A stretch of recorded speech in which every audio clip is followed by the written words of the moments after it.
हा pre wedding experience खूप भारी होता, कारण आम्ही संध्याकाळी पण शूट केलं आणि सकाळी पण पहाटे सकाळी नाही पहाटे शूट केलं. आणि क्षितिजाला थोडं बरं पण नव्हतं, पण तरी क्षितिजा आली. आणि अग्निशच्या टीमचं कौतुक याच्यासाठी, कारण आम्ही थोडेसे जेव्हा जेव्हा डाऊन होतो कुठेही, म्हणजे प्री वेडिंगला सुद्धा, एंगेजमेंटला सुद्धा, किंवा आता सुद्धा आमच्या रिसेप्शनला किंवा लग्नाला जेव्हा जेव्हा आम्ही डाऊन होतो तेव्हा ते स्माइल करा किंवा काहीतरी जोक करतात. आणि आमच्याच मधले तसं वाटतं, आम्ही अत्यंत फालतू जोक करतो.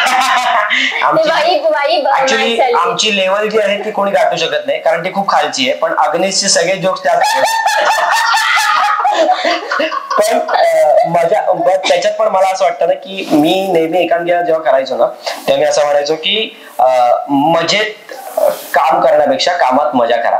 सो हे मला असं वाटतं की अग्निशची टीम फॉलो करते, आणि त्याच्यामुळे त्यांचे जे फोटोज आहेत किंवा आमचं जे नॅचरल येणं आहे त्या स्क्रीनवर, म्हणजे बऱ्याचदा काय होतं, मी जरी ऍक्टर असलो तरी पण बऱ्याचदा आमचं असं थोडं, ही पण मॉडेल असल्यामुळे माझी बायको मॉडेल पण वाकणार नाही, पण असे जोक्स अग्निशचे करत असतात लोक.